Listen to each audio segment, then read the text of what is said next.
Tengan ustedes muy buenas noches, disculpen la demora. Hoy vamos a tener entonces en nuestra tercera sesión, estimados participantes, hablar de lo que son exámenes o pruebas de serología e inmunología. Evidentemente el temario es bastante amplio, así que seleccionamos algunos tópicos que son importantes por el área en el cual nos desenvolvemos. Entonces, en el título de la diapositiva que están ustedes viendo, seguramente varias de esas pruebas les son conocidas, porque usualmente las pedimos y algunas otras de repente no tanto. Y justamente de eso se trata para poder un poco a partir de ahí revisar algunos aspectos relevantes de cada una de estas patologías obstétricas, ¿sí? Antes de empezar de frente con cada uno de esta prueba de laboratorio, recordemos que todo esto parte de una base que tiene que ver con nuestro sistema inmune. Tenemos por un lado la respuesta, que es obviamente la destrucción de la agresión, en este caso de lo que llamamos el antígeno. Entonces, primero tiene que haber un antígeno que produce un estímulo y este sistema inmune va a reaccionar. Y precisamente cuando eso sucede, es que aparece la posibilidad de detectar esa respuesta. Recordemos que antígeno tiene varias definiciones o son varias posibilidades. Es toda sustancia que es capaz de estimular nuestras células inmunes, sobre todo los linfocitos T y B, para que tengan la respuesta apropiada.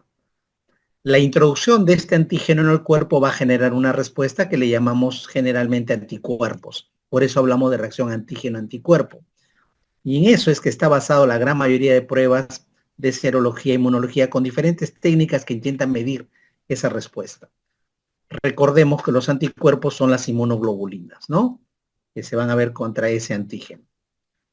Los antígenos, obviamente los que nos interesan a nosotros son los principales, las bacterias, los virus, los protozoarios y también los helmintos, que son parásitos, pero que en esta sesión no tienen lugar por cuanto no vamos a ver ese tipo de patología.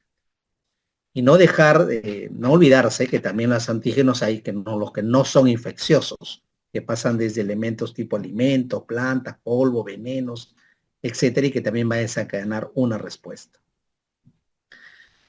La clasificación de los antígenos, ¿sí? La clasificación de los antígenos son los derivados, digamos, se clasifican en dos grandes grupos. Los heteroantígenos, que es lo que nos interesa a nosotros, pero también los autoantígenos, que seguramente entran en una categoría de enfermedades autoinmunes que se verán en otro tipo de evento. También vamos a hablar de los aloantígenos, en los cuales, en los grupos sanguíneos en particular, y que nos tiene a nosotros, sobre todo en la última parte de del día de hoy, en el cual vamos a hablar un poco de inmunización por incompatibilidad de factor RH. Entonces, los antígenos tienen una composición química, esta puede ser proteínas, pueden ser glicoproteínas, pueden ser glicolípidos, ¿correcto? Son microorganismos, como todos los que hemos mencionado, compuestos químicos, también pueden haber tejidos trasplantados o incluso este material inerte, como por ejemplo el material del cual está hecho los guantes o una serie de elementos que usamos en nuestro día a día al atender pacientes, como el látex, por ejemplo, ¿no? Los antígenos tenemos, recuerden ustedes, había dicho los linfocitos T y los linfocitos B, van a reaccionar y cada una va a producir unas células que responden. A eso se le llama células efectoras. Ese es el nombre que le damos, ¿sí? Y estas células efectoras van a tener las células B de memoria, las células T de memoria, que son las van a quedar para después. Ahora, no siempre todas las respuestas van a guardar memoria. Y eso es lo que hace posible que haya infecciones que puedan ver en una segunda o una tercera, son recurrentes. Hay otras que adquirimos inmunidad de por vida. Cuando tenemos nuevamente el contacto, estas células reaccionan y evitan que se produzca la enfermedad. Es el principio por el cual usamos por las vacunas, ¿cierto? Entonces, los antígenos por reconocimiento por parte del sistema inmune inducen una respuesta. Estos linfocitos B se generan, como les decía, células memoria anticuerpo y los linfocitos T, células de memoria y moléculas efectoras. Acuérdense que los inmunoglobulinas son a partir de los linfocitos B. Hay que recordar que estos antígenos tienen varias propiedades, pero 4 de ellas son básicas y que justamente nos permite detectarlo a través de pruebas de laboratorio clínico. La inmunogenicidad es uno de ellos, la antigenicidad es otra de ellos, la alergenicidad y la reactividad. La inmunogenicidad es la capacidad para desencadenar una respuesta inmune. La antigenicidad es la capacidad de unirse a su anticuerpo, Entonces, toda sustancia inmunogénica es antigénica. La alergenicidad, obviamente, para desencadenar respuesta alérgica, y eso tiene básica relación con una de las inmunoglobulinas, como vamos a ver más adelante. Y la reactividad es que reacciona específicamente con el anticuerpo que lo provoca.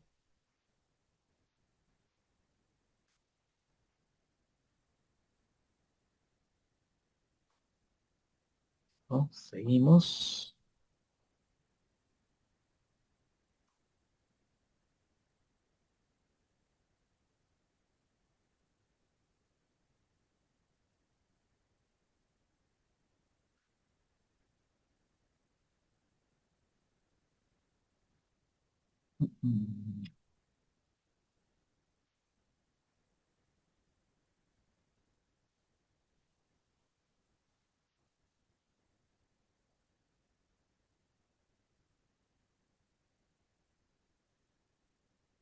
Tengo un segundo, es mi señal.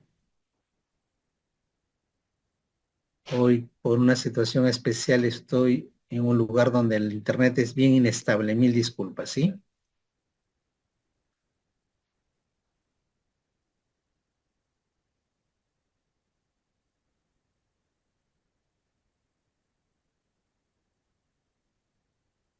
Listo, seguimos. Recuerden que, por otro lado, para este antígeno tenemos el anticuerpo, esa figurita que ustedes ven ahí, que tiene una parte fija, estable, que es de la I griega, como la conocemos, ¿verdad?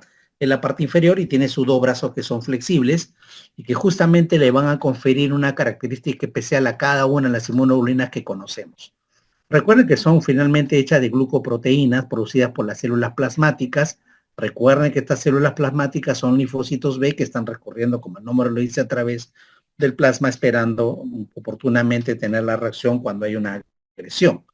Ahora, no es que actúan solos, están siendo inducidos por los linfocitos T, sobre todo los de tipo CD4, que tienen una especial importancia en muchas de nuestras patologías que vamos a ver el día de hoy.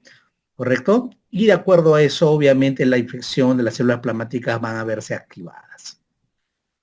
Ustedes ahí ven un poco ya más en detalle las cadenas que tienen en la zona de los brazos cortos de la inmunoglobulina, la cadena ligera, la cadena pesada, tiene enlace de puentes, y eso justamente hace que estas moléculas glucoproteicas se localizan en la superficie de los linfocitos B, donde funcionan como una especie de receptores de de los antígenos, los captan, correcto, cuando van atrás de ellos, ¿no? Y obviamente hay a partir de secreciones justamente por las células plasmáticas. Estos anticuerpos, recordad que están libres, estas inmunoglobulinas, correcto, son solubles, pueden neutralizar antígenos y colaboran en su eliminación, por supuesto, con la inmunidad celular. Ya todos recordarán las 5 categorías de inmunoglobulina que tenemos, la M, la G, la A, la E y la D, ¿verdad? Hoy nos importa particularmente las dos primeras, porque justamente son la mayoría de pruebas que vamos a ver están basadas en ese tipo de respuesta. Recordemos la inmunoglobulina G, que es un monómero, más o menos vienen a ser el 75% del total de anticuerpos, están localizados en varios lugares, a nosotros particularmente nos interesa el tema de la sangre, y tienen una función predominantemente en la respuesta inmunitaria, sobre todo de tipo secundaria, ¿no? Poseen la vida más larga de las inmunoglobulinas, más o menos cerca de 3 semanas, ¿correcto? Si comparamos con las otras inmunoglobulinas. Tiene una gran avidez o capacidad de unión a los antígenos, fija el complemento, recuerden que esa es otra sustancia que también nos ayuda con el tema de la inmunidad, y estimula la quimiotaxis, aquella que permite que las células leucocitarias migren y vayan hacia el lugar donde se produce la noxa, la agresión. Y obviamente permite la fagocitosis, o sea, el engullir aquella sustancia que puede ser extraña al cuerpo. Naturalmente, las antitoxinas pertenecen a esta clase de inmunoglobulina G. La M, que es la más pesada, de hecho está compuesta de 5, ¿verdad? Por eso, digamos, es la más grande. Apenas es el 5 a 10% del total. Están sobre todo en los linfocitos B y son los anticuerpos tempranos que se producen durante una respuesta inmunitaria primaria, ¿no?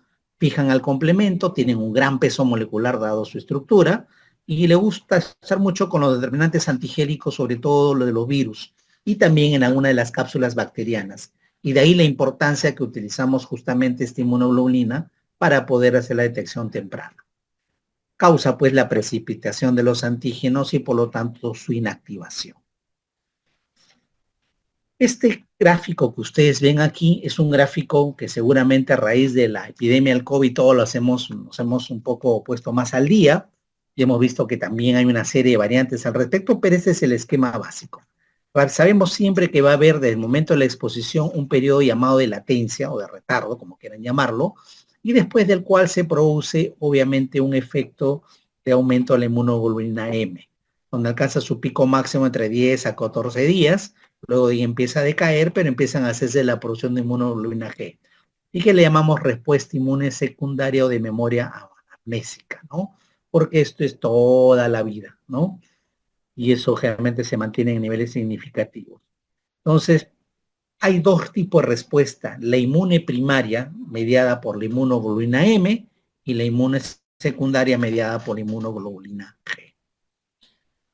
Si vamos a pruebas, justamente hablando de este estudio de anticuerpos, ¿correcto? Básicamente la aplicación que le vamos a dar nosotros es en el diagnóstico de nuestras enfermedades infecciosas. Y ahí es que aparecen las pruebas serológicas o cuando utilizan este tipo de anticuerpos, pruebas inmunológicas. Aquí les pongo un ejemplo de cómo ha ido la evolución a lo largo de los años con respecto a diversas pruebas. Todo seguramente asociado en la prueba de ELISA, que en realidad es un método de ELISA, ¿no? Es un método de inmunoabsorbancia vinculada a las enzimas, ¿correcto? Y que aparecieron de primera generación. Fíjese cómo conforme ha ido aumentando de generación en generación en el gráfico, cada vez se ha podido ir detectando más precozmente el contacto con el virus del VIH, ¿no? Prácticamente los últimos de cuarta generación, donde hay anticuerpos y más la detección del antígeno P24, prácticamente es apenas 2 semanas después, ¿no? Antes nos decía que teníamos que esperar 2 meses, ¿no? Ahora ya no es necesario esperar tanto tiempo, y si queremos un poco antes, podemos estudiar el antígeno P24 nada más, que es ya otro método diferente, o directamente detectar el ARN, que ya no se hace mucho en realidad, y el ADN proviral, que es el que más está en boga en este momento como parte de los estudios que tenemos para esta enfermedad. Entonces, a partir de estos estudios de anticuerpos, aparecen que es en suero o plasma, permiten el diagnóstico y seguimiento de una enfermedad infecciosa, ¿no? Ahí le decía el método ELISA, seguramente han escuchado hablar ustedes del Western blot, han escuchado hablar de inmunofluorescencia, de aglutinación, que a su vez tiene variedades, y son técnicas que nos permiten procesar una determinada muestra y hacer visible lo que queremos ver, para ver si está presente y, por lo más importante, en muchos de los casos, qué cantidad está presente, para saber si, habiendo superado determinado nivel, podemos nosotros decir que la prueba es positiva, ¿sí? Por supuesto, vamos a ver que hay enfermedades donde no vamos a esperar a veces ello y por riesgo-beneficio podemos iniciar precozmente un tratamiento antes de tener un resultado un poco más, que suele demorar un poco más. Dicho sea de paso, antes que me olvide, esos métodos enzimáticos no son exclusivamente para, en este caso, el virus del VIH. Pueden servir para varios tipos de enfermedades. Lo que pasa es que su uso extendido seguramente hace que en la memoria fijemos que cuando escuchemos ELISA o Western blot, inmediatamente lo asociamos con el virus de inmunodeficiencia humana, ¿verdad? Entonces, ¿qué utilidad tiene la determinación de anticuerpos de IgM, IgG, IgM en gestantes?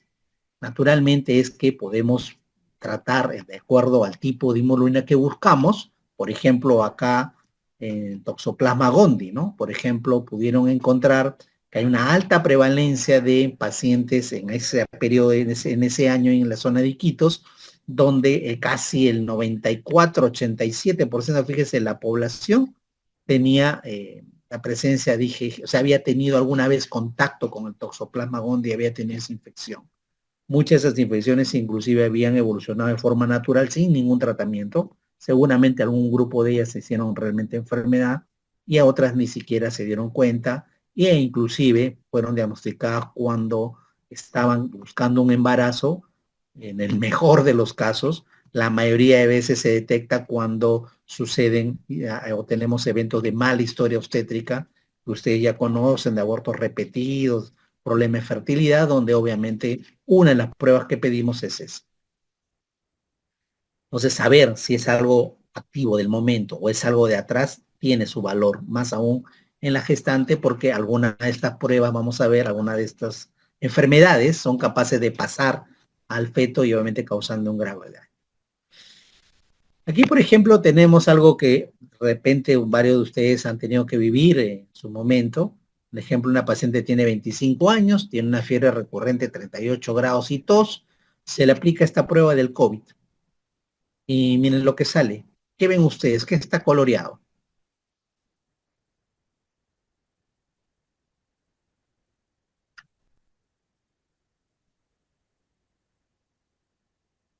¿Está positivo o no está positivo? Es un test de prueba rápida, ¿no? Así es, ¿no? Está la prueba, está positiva, la roja, perdón, la que marca el control de marca roja, que es la inmunoglobulina. Tenemos, fíjense, el control, que es el rojo, la G, que está en blanco, y la M, que está otra vez marcado. ¿Sí? ¿De acuerdo? Entonces, significa que tenemos una paciente que en este momento la inmunoglobulina M, que es la activa, ¿sí? La línea rojita, nos dice que esta paciente tiene un contacto reciente a esta enfermedad. Por lo tanto, es muy probable que sí tenga COVID. Por supuesto, esta es una prueba rápida inicial. Sería mucho mejor aplicar la prueba molecular, que probablemente saldrá positiva.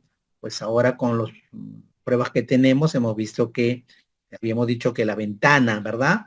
La fase latente que le llamamos todavía o de ventana va a ser más corta y nos permitirá seguramente encontrar el ADN del virus e identificarlo, inclusive con sus variantes, sus cepas que nos hemos cansado de conocer en los años de tragedia que nos tocó vivir como país.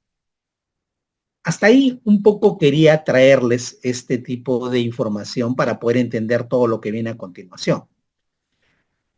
Vamos a empezar primero con esta enfermedad llamada sífilis o lues. Es una enfermedad, saben ustedes, básicamente de transmisión sexual. Recuerdan ustedes que la produce una espiroqueta, que es el treponema pálido. Hay que recordar que es una enfermedad multisistémica, ¿no? O sea, no solamente es que tengamos una prueba positiva en la sangre. Por supuesto, la adquirida es la que nos fastidia y la congénita es la que queremos prevenir. Y lógicamente hay diferentes estadios de evolución. Tiene impacto directo en la salud de la mujer, la gestante y el feto. Por eso es que es una de las pruebas que hacemos de control prenatal y se hace universalmente, ¿verdad? Las manifestaciones clínicas no son muy específicas, son muy variadas, por eso el término de proteiforme, ¿no? Y va a depender del estadio clínico. La gran mayoría de nuestras gestantes la detectamos asintomáticas, ¿sí, verdad? Muchas veces se sorprenden cuando ven una prueba que les sale positiva y ella misma se pregunta, pero si no siento nada. Y el diagnóstico se realiza por medio de pruebas no treponémicas y treponémicas. Ahí viene el primer detalle. Ya sabemos que el estándar de oro de tratamiento es la penicilina, no voy a entrar mucho en ello, inclusive la evidencia dice que si una paciente es alérgica a la penicilina es mucho mejor intentar un proceso de sensibilización, donde lo hay evidentemente, porque tiene sus riesgos, porque se ha visto que no hay resistencia a la penicilina. Por supuesto vamos a ver que tenemos otras alternativas de antibiótica, pero ninguna llega al porcentaje de eficacia que tiene la penicilina. El seguimiento se realiza con pruebas no treponémicas, eso es muy importante, y obviamente se espera que los títulos, o sea, ya cuando hagamos cuantitativa, vayan cayendo 4 veces su valor inicial en los primeros 6 meses, y definitivamente deberían negativizarse a los 12 y 24 meses. Va a haber, sin embargo, un porcentaje de la población que adquiere sífilis que va a tener la prueba, e inclusive los títulos van a estar en títulos muy bajos, ¿sí? En 1, en 2 diluciones, quizás 1 en 4, y nos va a crear siempre la duda si todavía la enfermedad está presente o activa o no, ¿no? Realmente para eso ya hay protocolos bien claros de acuerdo a factores de riesgo cuando es que vamos a seguir insistiendo con tratamiento o no. Entonces, lo primero que tenemos que recordar es que la sífilis adquirida tenemos la temprana y la tardía. La temprana a su vez tiene 3 fases, la primaria, la secundaria y la latente temprana. La tardía, obviamente, el tiempo, o sea, esto se va por el tiempo, 1 año es temprano, tardío es más de 1 año. Y en la parte de la tardía tenemos la latente tardía por el tiempo y la latente indeterminada, que es que no sabemos cuánto tiempo la paciente puede tener este problema. La terciaria, que incluye a la neurosífilis o alteraciones cardiovasculares, ya usualmente es cuando pasa de un tiempo mucho mayor y ya encontramos otro tipo de complicaciones. Y la sífilis congénita se suele decir cuando esta sífilis aparece hasta los 2 primeros años de vida de un niño, o pasados los 2 años ya se le dice que es una sífilis congénita tardía. Seguramente todos recordarán este cuadrito de la sífilis primaria, la úlcera no dolorosa, el famoso chancro duro, ¿no es cierto?, de bordes elevados, fondo limpio, indoloro, para diferenciarla del chancro blando. Puede tener alguna adenopatía reactiva cercana o no. La sífilis secundaria, que puede dar en algunos casos un eritema maculopapular en el cuerpo, un rash bastante corto de apenas 2 o 3 días, o lesiones a nivel de las mucosas, adenopatías, y también podría haber inflamación de algunos órganos, llámese hígado, articulaciones, riñón, ¿correcto? O puede haber también la presencia de condiloma lata, que a veces si uno no tiene mucha experiencia lo puede confundir perfectamente con un condiloma acuminado, que todos lo conocemos como una verruga genital que se parece muchísimo a él, y podemos creer que es un papiloma virus humano cuando en realidad se trata de una sífilis secundaria. Por supuesto, hay características que lo ayudan a diferenciar bastante bien cuando ya se piensa en esa posibilidad. La sífilis latente es la que nos preocupa porque es totalmente asintomática, ¿no? Y la sífilis terciaria, como les decía, ya aparecen unos tumores que son de consistencia blanda, que aparecen en diferentes partes del cuerpo, le llamamos gomas o gomas sifilíticos, ¿correcto? Compromisos a nivel del sistema nervioso central, meningitis, meningoencefalitis por sífilis, problemas de aneurismas aórticos que pueden romperse y dar pues súbitamente una muerte súbita por una hemorragia. Puede haber compromiso de las válvulas aórticas, ¿verdad?, produciendo una insuficiencia, y ahí van a haber otra serie de elementos que felizmente cada vez vemos menos, ¿sí? Ha habido un aumento de brote de sífilis en las últimas 2 décadas, después de lo que había venido un descenso sostenido por el diagnóstico, el tratamiento precoz. Pero de hecho las relaciones sexuales sin protección, conductas sexuales de riesgo ha hecho que nuevamente esta enfermedad haya empezado. Pero pocos son los casos, felizmente, que vemos que llegan a terciaria, ¿no? Adiós, gracias. Porque es la que realmente es un tratamiento que solamente le llamamos paliativo, no es curativo como en las primeras fases. El simposio es de pruebas de laboratorio y sobre eso es que tenemos que hablar, no podíamos dejar de mencionar algo de la parte clínica. Entonces, las pruebas serológicas hay las treponémicas y las no treponémicas. Las treponémicas son pruebas confirmatorias que detectan pues, los anticuerpos, ¿no?, específicamente dirigidos contra los componentes celulares del treponema pálido. Son altamente sensibles y sobre todo muy específicos. Es decir, si encuentran una prueba positiva, eso es sífilis, no hay ninguna duda. El problema es que tienen costo elevado. Se correlacionan pobremente con la actividad de la enfermedad. Es decir, tú puedes tener sífilis con un FTA positivo y vas a tener prueba FTA treponémica toda tu vida. Queda como una cicatriz inmunológica. El FTA que ven ustedes abajo, disculpen, está en inglés la traducción, correcto, es antígeno de fijación del treponema, ¿verdad?, por fluorescencia. La microhemaglutinación es otra de ellas, y existe también el análisis de aglutinación de las partículas del treponema pálido. Generalmente habla mucho, les decía yo, que sobre todo como nuestra zona de influencia es Estados Unidos, sabemos que a ellos les encanta poner acrónimos y entonces ponen las primeras. Entonces, FTA, MHA, TPPA, y puede inclusive confundirse con otros acrónimos que manejamos en otras áreas de la medicina, ¿no? Entonces, el FTA es el más conocido, ¿correcto? Las no treponémicas seguramente son las más conocidas todavía. Los métodos no treponémicos se usan en suero y son usados más bien como tamizaje, ¿no? Agarra grandes poblaciones. Por supuesto, puede tener falsos positivos y falsos negativos. Se informan lo ideal es que se informen de manera cuantitativa, cuando el laboratorio lo permita, sobre todo porque van a ser de utilidad para el seguimiento de las titulaciones, cómo están respondiendo al tratamiento. Son informados en forma cuantitativa y son de utilidad, ¿no? Las ventajas, obviamente, el menor costo, fácilmente hecho, se puede realizar en diversos fluidos corporales. De hecho, así como hay pruebas rápidas para HIV o hepatitis, también hay pruebas rápidas en algunos lugares para VDRL. Recuerden que esas son la diferenciación venérea, o sea, ¿no? Busque el laboratorio de enfermedad venérea, ¿no? Antiguamente, acuerdan ustedes que se le decía enfermedades venéreas a las infecciones de transmisión sexual. Les comentaba, así como les comentaba el día sábado, cuando yo estaba del lado como están ustedes, como buscando información como alumno o como médico joven, pues a mí me habían enseñado que solamente existían 5 grandes enfermedades con números romanos en ITS, ¿no? Y ahora ya a lo largo del tiempo que ha pasado, pues han aparecido muchísimas más, ¿no? Muchísimas más. Y la otra que es el RPR, que es la prueba de reacción rápida del plasma, ¿no? También son las dos que más utilizamos en nuestro país. Ahora, las dos pruebas, treponémicas y no treponémicas, pueden tener falsos positivos. Los métodos treponémicos, o sea, el FTA, con este tipo de enfermedades que ven ustedes en pantalla, la enfermedad de Lyme, la lepra, la malaria, mononucleosis, leptospira, hasta con enfermedades autoinmunes que son LES. Por eso que es importante a veces rodearse de otros elementos y sobre todo de la parte cuantitativa. Los métodos no treponémicos ya la lista es un poco más larga. A todo lo anterior hay que sumarle neumonía, neumocócica, linfogranuloma venéreo, que es otra prueba, ¿no? Es otra infección de transmisión sexual, citacosis, chancroide, tuberculosis, micoplasma, obviamente, y una serie de otras enfermedades, ¿no? Incluyendo la posible infección por VIH o incluso puede dar, simplemente por el hecho de estar embarazada, podría salir un BDRL débilmente positivo.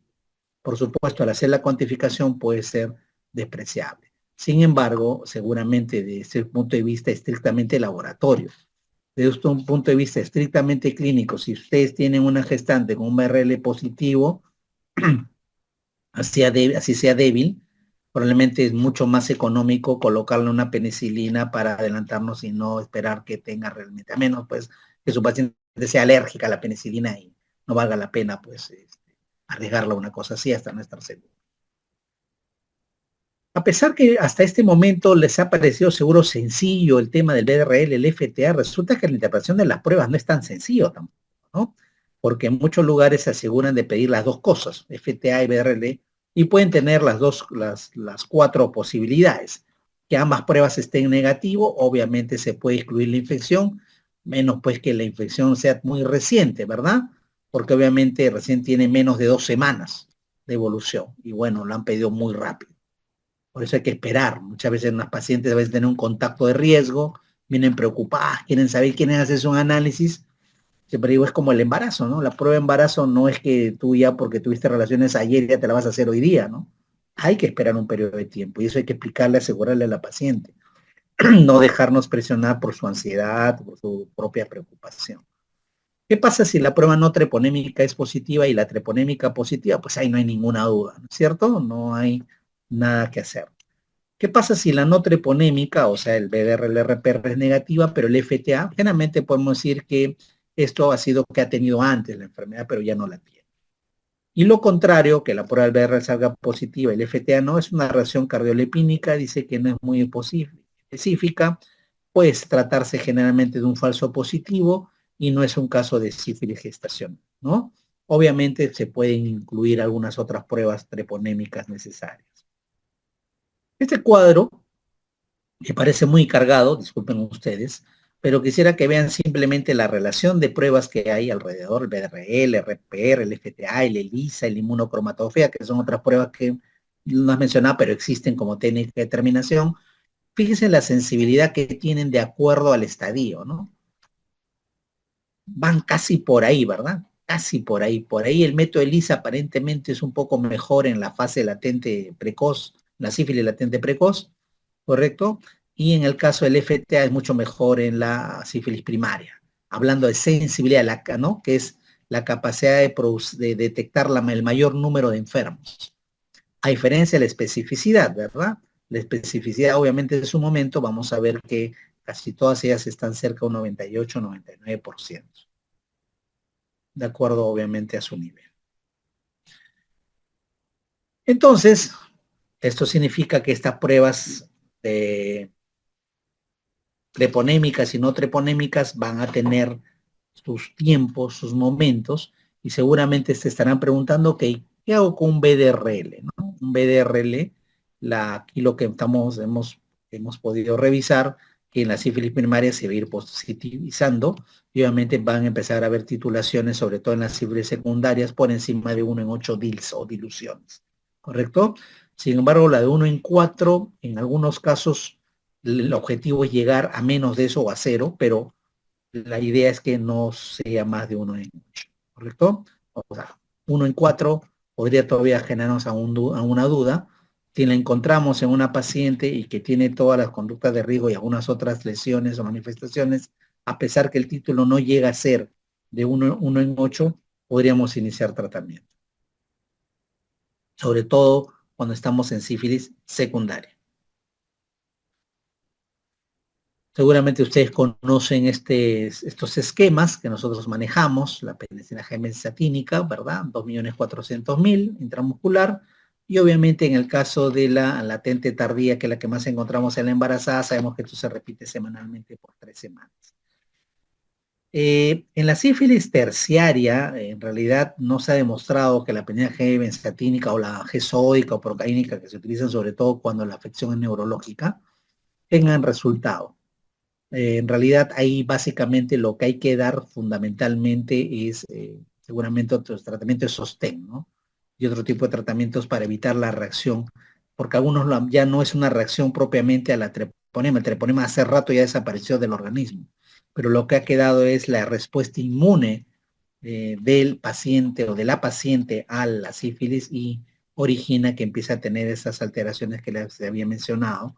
Y obviamente cada especialidad tendrá que manejarlo con los elementos que tiene en su poder. Bien,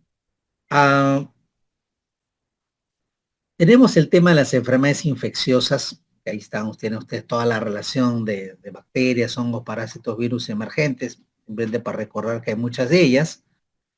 Y nosotros nos vamos a recordar que las enfermedades transmisibles en la gestación, hablamos básicamente cuando existe esa famosa transmisión vertical, es decir, de madre a hijo, a través de la barrera placentaria, luego de impregnar el embarazo, y obviamente esto se puede producir intrauterinamente, también en el momento del parto, evidentemente. Y seguramente todos recordarán el famoso TORCH, donde es un grupo de enfermedades, ¿verdad?, que tienen algunas cosas comunes, como vamos a ver. Hay una infección que puede tener rash, puede haber compromiso de visceromegalia, puede haber compromiso neurológico con hidrocefalia, calcificaciones, obviamente con trastornos del desarrollo psicomotriz por el impacto de las lesiones que puede haber tenido, microcefalia, pueden haber ceguera, sordera. Entonces, TORCH, recordemos que son las cifras, las siglas iniciales de toxoplasma, rubiola, citomegalovirus y herpes simple. Sin embargo, correcto, algunos autores refieren que como cada una de estas enfermedades tiene una letra, no dicen que la O no es de teo de toxoplasmosis. Digo porque algunos lo mencionan, ¿no? Sí, o se refiere a otras infecciones que también pueden traer problemas similares, como la sífilis que hemos visto, o como la varicela, pero que en la actualidad inclusive puede haber otro tipo de enfermedades que pueden estar ahí, como el parvovirus 19, el mismo papilomavirus, la malaria, la tuberculosis, ¿no? Un poco en ese detalle. ¿Cuáles son los rasgos comunes de cualquiera de estas enfermedades que van a comprometer al feto? La transmisión puede ocurrir por vía transplacentaria o por contacto directo con el patógeno durante el parto. La fuente de infección fetal es la viremia, bacteriemia o parasitemia. Y digo parasitemia porque vamos a ver que el toxoplasma es un protozoario y por lo tanto pertenece a esa filogenia, y que se produce en la embarazada al momento que tiene la prima infección, ¿no? Que suele ser más infectiva para el feto o durante una infección crónica, que durante una infección crónica. La enfermedad suele pasar inadvertida porque dan síntomas muy parecidos a un resfriado común, un dolor de cabeza, un dolor pélvico por ahí, que pasa 1 o 2 días, dijeron que no fue nada, a menos que la madre esté inmunocomprometida por tuberculosis, diabetes, hipertensión, VIH, etcétera, en las cuales estas infecciones sí pueden dar un cuadro clínico grave en la madre gestante. El diagnóstico se hace por serología o técnica de biología molecular. La más conocida es la reacción de cadena en la polimerasa. Disculpen ustedes, ahí no puedo hacer el cambio, me olvidé. Y no le quiero poner PCR, lo que pasa que esa es la forma de definición porque en inglés se escribe así, ¿no? Polimerase, chain reaction, ¿no? Pero en realidad PCR para nosotros muchas es proteína C reactiva y no quiero que haya esa confusión. La proteína C reactiva es una prueba que mide un fenómeno inflamatorio y se usa en diferentes patologías, obviamente no solamente en obstetricia. Pero la reacción en cadena polimerasa, RCP, que en realidad debería llamarse así, ¿correcto? Son una prueba de biología molecular muy fina, que obviamente es muy exacta, pero también costosa. Y por supuesto el cultivo celular, ¿no? Recuerden ustedes, cuando hablamos de cultivos, no solamente, bueno, eso nos toca la sesión de mañana, vamos a ver cultivos de microorganismos, ¿no? Llámese bacterias, llámese virus, llámese ese tipo de sustancia, pero hacemos cultivos justamente las células que inclusive se hacen para este tipo de enfermedades. Entonces, la expresión clínica incluso es similar, ¿ok? Pero pueden ser muy variables de un lado al otro.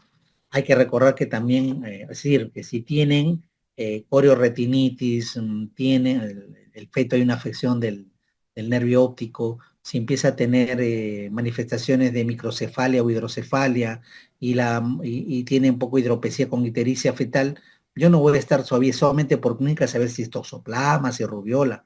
Tengo que hacerle la prueba específica para ver cuál es. A menos que clínicamente la paciente haya manifestado una infección, que sí, puede dirigirnos algo y darnos la presunción clínica, ¿no?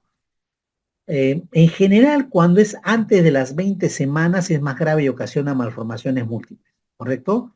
Salvo la excepción aquí es la que no está dentro del nombre de TORCH, que es la varicela, ¿no? La varicela es más peligrosa cuando estamos muy cerca del momento del parto, ¿sí? En cambio, todas las demás, cuando ocurren en el primer, segundo trimestre, sobre todo la primera parte del segundo trimestre, pues trae problemas, ¿correcto? Y las consecuencias que puede originar no solamente son daños de este síndrome de toxoplasmosis, síndrome congénito, no. Puede dar no prematuridad simplemente, no puede dar bajo peso o alteración del sistema nervioso central. Y claro, cuando la afección de alguna de estas enfermedades se produce poco antes del parto, no en el primer, segundo trimestre, no nos dará el síndrome de congénito o malformaciones del TORCH, sino nos dará un compromiso grave del recién nacido al nacer, ictericia neonatal, tendría su hígado y su vaso muy crecidito, haría un problema respiratorio por una neumonitis, y por supuesto el bebé va a nacer con anemia y seguramente también con trombocitopenia, dándole hemorragias, una serie de complicaciones, ¿no? Sin embargo, algunas de ellas pueden ser asintomáticas y dar secuelas neurosensoriales que van a aparecer después en el desarrollo psicomotriz. ¿Cómo hacemos el diagnóstico de una toxoplasmosis desde el punto de vista del laboratorio? Obviamente buscamos la cero conversión de lo que es negativo a positivo o un aumento significativo de títulos de anticuerpos de IgG en dos determinaciones separadas, más o menos de 2 a 3 semanas y de preferencia realizadas en el mismo laboratorio. La presencia de la inmunoglobulina G y aparición de títulos elevados de inmunoglobulina M, generalmente por el método de radioinmunensayo, encima de radioinmunensayo, se empiezan a detectar unas 2 semanas recién después de la infección. Alcanza su piso máximo 4 a 6 semanas y luego empiezan a bajarse en 9 meses. Y obviamente ya hemos dicho que por ser inmunoglobulina M va a quedar muchos años en la paciente, ¿correcto? Entonces, cuando hacemos un diagnóstico, es más, la recomendación, a veces uno lo hace por el paciente, bueno, en la parte privada, porque el seguro a veces no cubre este tipo de pruebas en algunos lugares. Uno dice que pobrecita, vamos a pedir solamente la IgG o vamos a pedir solamente la IgM. No, siempre hay que pedir las dos. Y lo otro es que hay que ser seriado, tiene que haber un segundo momento para ir viendo bien cómo va la evolución con el tratamiento que podemos instalar o no. El diagnóstico en la infección fetal, eso ya pertenece a un ámbito que no es el nuestro. Hay una técnica especial de reacción en cadena de polimerasa, de que se puede hacer el líquido amniótico a partir de la semana 18 y 20 de gestación. Pero eso significa que habría que hacer una prueba invasiva, ¿verdad? Tener líquido amniótico significa que hay que hacer una amniocentesis y muchas veces no se obtiene el consentimiento informado de la paciente por los riesgos que ello implica, ¿no? Entonces, los valores anormales, cuando ya hablamos de titulaciones, de inmunoglobulina en adultos, dice que debe ser menos de 1 en 64. Si es más de 1 en 64, hablando de ilusiones, eso significa que es positivo. Y si inmunoglobulina G tiene que ser de 1 en 1024 o más para que consideremos que es positivo, ¿correcto? Ahora, esto es un ejemplo, lo adecuado es lo que vuelvo a mencionar desde el primer día que estuvimos. Los laboratorios están obligados a enviar sus valores de referencia de acuerdo a la técnica que estén empleando. Nosotros conocemos, aparte de esta, por ejemplo, también tenemos la que se mide por unidades internacionales por mililitro, ¿correcto? Hasta 11 se dice que no hay anticuerpos de IgG, ausencia de inmunidad, ¿ok? ¿Por qué? Porque el 47% de la población normal va a tener a eso. Cuando de 11 a 200 podrían ser anticuerpos por infección antigua en periodo inicial de infección. Pero si en esa valoración le salen más de 200 unidades internacionales por mililitro, sugiere una infección actual por Toxoplasma gondii. Estoy hablando de inmunoLinaG, ¿no? Estos títulos se encuentran presentes en menos del 1% de la población normal. Por eso que se considera positivo a partir de ese momento. Bueno, no que no podía dejar de pasar y mostrar la serie de problemas que puede originar esta toxoplasmosis congénita en el feto del recién nacido. Hoy tienen la imagen que es más que evidente, que les habla de los problemas a nivel del cerebro, a nivel la tomografía, cómo se ve un fondo de ojo en la afección del nervio óptico, las características de ese bebé que ven en la figura, y ahí tienen acompañado toda la serie de alteraciones que pueden ustedes mantener. Vamos con la rubiola. Obviamente la rubiola ustedes saben que produce un rash maculopapular, ¿verdad? Todo el cuerpo, a veces pruriginoso, se parece mucho al sarampión, pero es mucho más finito, ya casi sarampión, que apareció virus sarampión salvaje, también que ha empezado últimamente a haber alertas de la Organización Mundial de la Salud en algunas partes del mundo, a pesar que recuerdo que un momento a mí nos notificaron que el sarampión había sido erradicado del mundo con todos los esfuerzos de vacunación que había, por lo menos en el Perú, ¿no? Sin embargo, seguimos vacunando para el sarampión justamente para evitar que esto regrese y nos pueda traer una dificultad. Entonces, si no hay o sea, si no tengo yo un exantema visible, cuando dice no vesicular, pues ve que no hay ampolla, ¿no? Solamente son manchas y ronchas, para hablar de maculopapular. En la gestante, obviamente, si no hay eso, hay que pedir inmuno-GIM si yo quiera tenido contacto o algo respectivo, algo respectivo. Incluso si se dispone de una inmunoglobulina G positiva previa, por muchas veces, a veces eso parece simplemente porque ha sido vacunado, ¿no? Quizás de repente ahora es más sencillo porque hay muchas pacientes que han, ahora gestantes, que ya han recibido su vacuna de la rubiola. Antes no estaba en el Programa Nacional de Inmunizaciones. Para el cribado gestacional, si la inmunoglobulina G es positiva, independientemente de sus títulos, ya no se recomienda irse la determinación de inmuno-M, ya que ocasionalmente puede parecer positiva. Cuando existe la sospecha de infección por rubiola, durante la gestación se va a investigar de preferencia el ARN viral en el líquido amniótico y eso obviamente implica una amniocentesis. Entonces, la inmunoglobulina G es lo que más pedimos en rubiola sin dejar de pedir la otra como habíamos mencionado. ¿Correcto? El virus de la rubiola es el primer virus en el que se mostró su condición teratogénica desde hace mucho tiempo, por el aborto, anomalías congénitas graves. Ahí ustedes van a tener todo lo que produce de acuerdo al trimestre, ¿correcto? Fíjense que el tercero, aunque la proporción de riesgo es muy significativamente mucho más baja que los trimestres anteriores, pero lo que suele producir es retardo de crecimiento intrauterino, ¿sí? Ahora, el bebé puede nacer con una rubiola, también igual, como parte de la condición de transmisión vertical.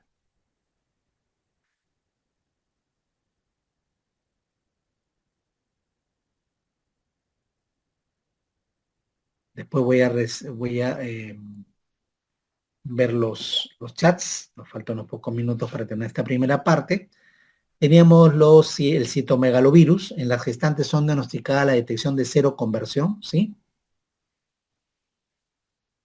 El incremento significativo en 1G, la positividad de las M, el 75% de las primas infecciones y el 10% de las recurrencias, la presencia inmuno-G o la detección del virus en orina y en menos ocasiones en la sangre, mediante reacción en cadena en la polimerasa o en cultivo celular. ¿Correcto? Prenatalmente se puede detectar el virus por cultivo celular o el ADN viral mediante técnicas de PCR niconético a partir de las 20 semanas. Evidentemente, en muchos lugares la amniocentesis fuera del país, en unos lugares es, digamos, una práctica casi acostumbrada. De hecho, aquí en nuestro país, en algunos centros de entrenamiento de especialistas ginecobstetrices, algunos años atrás, era una práctica bastante frecuente la amniocentesis como método invasivo diagnóstico, ¿no? Sin embargo, las mejoras en pruebas no invasivas como la ecografía y otro tipo de pruebas como estas Así que obviamente viendo riesgo-beneficio es mejor que vayamos viendo por ese lado más que por otro.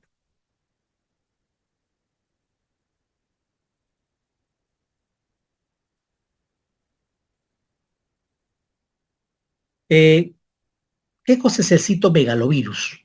Es una infección materna primaria producida por el virus, virus del cetomegalovirus, ¿correcto? Solamente un 5% muestra signos en nacimiento y pueden dar alguna de las cosas que hemos visto que también lo pueden dar la toxoplasma, el toxoplasma, la rubiola, igual, ¿correcto? Ahí generalmente puede ser que la paciente transmita al bebé a través de secreciones cervicales en el momento que está embarazada, puede pasar también por la leche materna o por la presencia de sangre, ¿correcto? Por eso es que viene la transmisión vertical, ¿no? Los anticuerpos maternos se consideran protectores, ¿correcto? Felizmente pueden ayudar a mejorar. No hay ningún tratamiento específico para el citomegalovirus, ¿correcto? Así como tampoco específicamente para los rubiola. Recuerden que ambos son virus y pueden haber tratamientos en general, tratamiento de sostén, asintomático, pero no existen tratamientos específicos. A diferencia de la toxoplasmosis, disculpen, me había olvidado de mencionar, ¿no?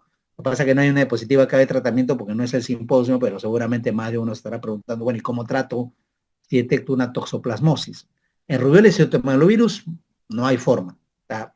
Hay que simplemente hacer el diagnóstico precoz. En los países que permiten el aborto terapéutico, si hay lesiones, se procederá a interrumpir el embarazo, y si no, simplemente nos veremos limitados a esperar lo mejor, tratar de sacar al bebé antes que tenga mucho más afecciones, y esto se produce muy cerca de una etapa en la cual el bebé puede sobrevivir con un poco peso. Pero en el toxoplasma sí, podemos dar, hay una medicina, un antibiótico que se llama espiramicina, que podemos dar como parte de tratamiento para mejorar, y si hay afección del feto, además de la madre, ya no sea solamente espiramicina, sino se dan otro tipo de componentes que nos pueden ayudar a manejar este tipo de enfermedades, ¿no? Y el tratamiento es diferente. Para acabar con el TORCH, vamos a hablar de herpes. Mediante la detección del virus por cultivo celular o PCR, tanto en las lesiones genitales de la madre como en las lesiones cutáneas del recién nacido en fluidos corporales. ¿Correcto? Obviamente la presencia de herpes simple, estoy hablando de los dos, el tipo 1 y el tipo 2. Seguramente todos estamos más familiarizados con el tipo 2, ese es que sale en la zona genital, ¿verdad? Son como ampollitas, vesículas, que son muy pruriginosas, y la detección del ADN vinal se puede hacer por PCR en líquido amniótico si fuera, perdón, el líquido céfalo requiere o si hubiera una afección neurológica. Eso estaríamos hablando ya en el recién nacido, no en la madre, ¿no? En realidad, el diagnóstico hecho, nosotros lo más precozmente posible deberíamos iniciar aciclovir, que es una de las, un antivírico que también ha empezado a usarlo en otros virus, que no han resultado igual de eficaces, ¿correcto? En muy poca proporción, por eso que algunos no lo usan, pero en virus de herpes, sí, herpes simple, herpes zóster, ¿correcto? Tiene un valor muy grande la ciclovir.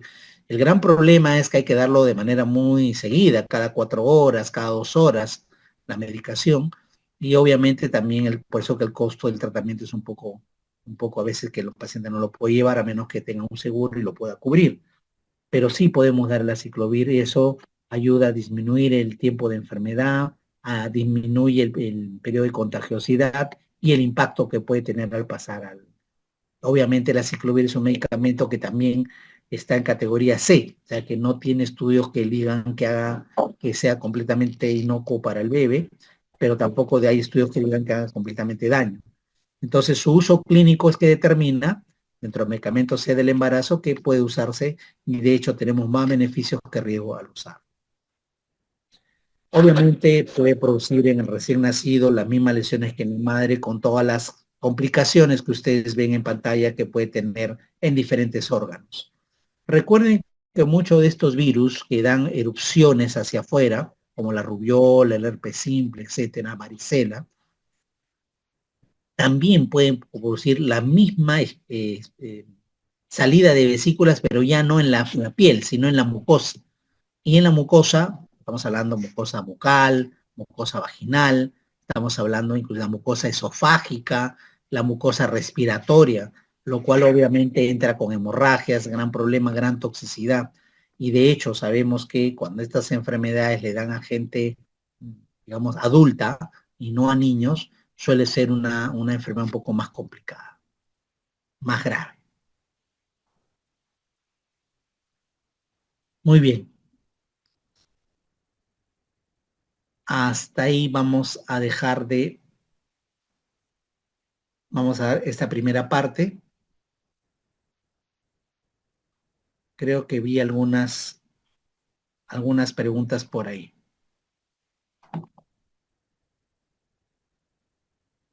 Víctor, por ejemplo, nos decía, el IgM positivo indicaría infección pasada y reciente. Bueno, no solamente acuérdense, el IgM es el que nos va a decir que la infección es reciente. Infección pasada es el IgG, ¿sí? Ah, discúlpame, Yuvet, sí, no sé qué tema tengo con el PPT, que lo único que puedo hacer es maximizarlo al máximo. He querido ponerlo en modo pantalla completo y no sé si era que el PowerPoint que tengo en esta laptop no me permite, cuando ayer, ¿no? En los dos primeros días no he tenido ningún problema, lamentablemente era otra laptop, no es esta, y obviamente he tenido esa dificultad. Mil perdones.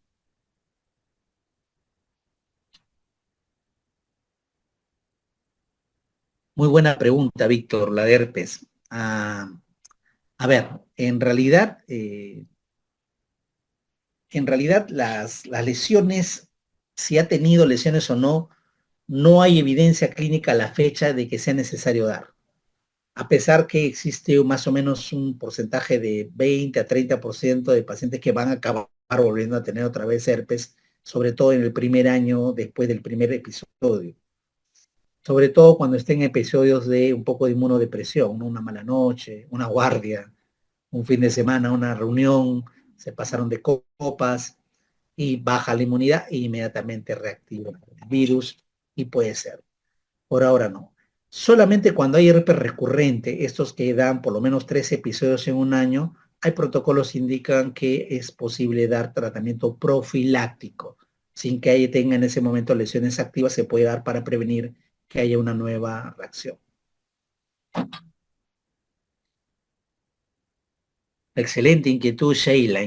¿A partir de qué semana de gestación se da tratamiento y cuántas dosis? Eh, la idea es que recordar algo. Si ustedes están ya con una prueba positiva, inmediatamente pueden ustedes proceder a hacer la primera aplicación. Sin embargo, nosotros tenemos nuestra norma técnica de la guía del Ministerio de Salud que nos indica que a menos que hubiera alguna situación de factor de riesgo, es decir, enfermedades concomitantes tipo VIH, tuberculosis, etcétera, hay todo un algoritmo que nos dice que en caso que tenga todo eso, tú debes, digamos, ahí tienes que aplicarle de inmediato, semana 6, semana 8, 10, 12, no pasa nada. Pero si no lo tiene y solamente tienes eso, dice que hay que esperar la semana 14. ¿Y eso es que está basado? Está basado en que probablemente la infección por este treponema, cuando empieza a actuar, todavía la barrera placentaria es tan pequeña que no es capaz de atravesar y llegar a hacer daño. Y obviamente es por eso que a veces se prefiere esperar a que llegue la semana 14 para recién iniciar tratamiento. De hecho, los programas que tenemos en muchos lugares todavía quedan remanentes del programa de control de infección de transmisiones sexuales, PROCIS, ¿verdad? A unos establecimientos hospitalarios todavía lo tienen. Por ejemplo, acá en el hospital nosotros hemos aplicado un protocolo donde apenas se detecta, se le pone. No hay razón para retardar el procedimiento, porque esa es la tendencia universal. Digamos, ahí un poco hemos ampliado un poco el protocolo con la evidencia y lo hemos aprobado. Así que va a depender del establecimiento donde estén para saber si aplican la guía del MINSO o las guías internacionales. Y obviamente las dosis, siempre la gestante concebible hace 3 dosis. Siempre 3 dosis, ¿sí? Con intervalo de una semana. La dosis es de 2.400.000, por si acaso, ¿no? Hay ampollas de 2.400.000, se puede colocar una sola dosis. Si no hay, pues piña, la de 1.200.000, una en cada nalga, ¿no? Y luego a la semana repetir lo mismo y a la tercera semana, a la tercera semana igual.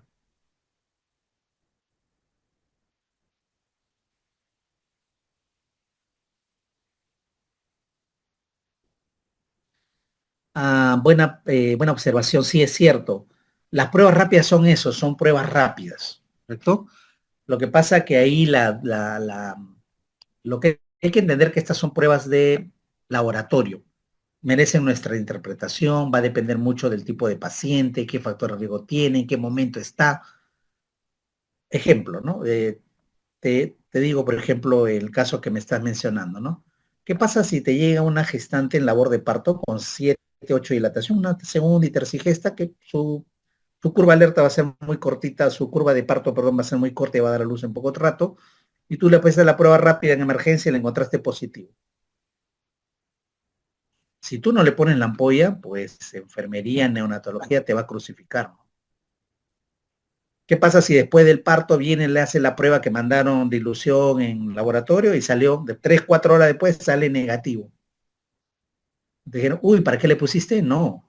Desde el punto de vista epidemiológico, es lo correcto. Estás actuando en base a una protección. Seguramente ya no le pondrá la siguiente dosis, pues, ¿no? Ya verás que eso fue un falso positivo. Está más o menos en las pruebas rápidas que tienen falsos positivos entre un 10 a 15% en promedio, ¿no? Obviamente de acuerdo al tipo de prueba, ahí mismo en su inserto dice cuánto es el porcentaje de cada uno de esos, ¿cómo le llaman? Sets, creo que le dicen, ¿verdad? Que tienen de este tipo de pruebas, ¿no?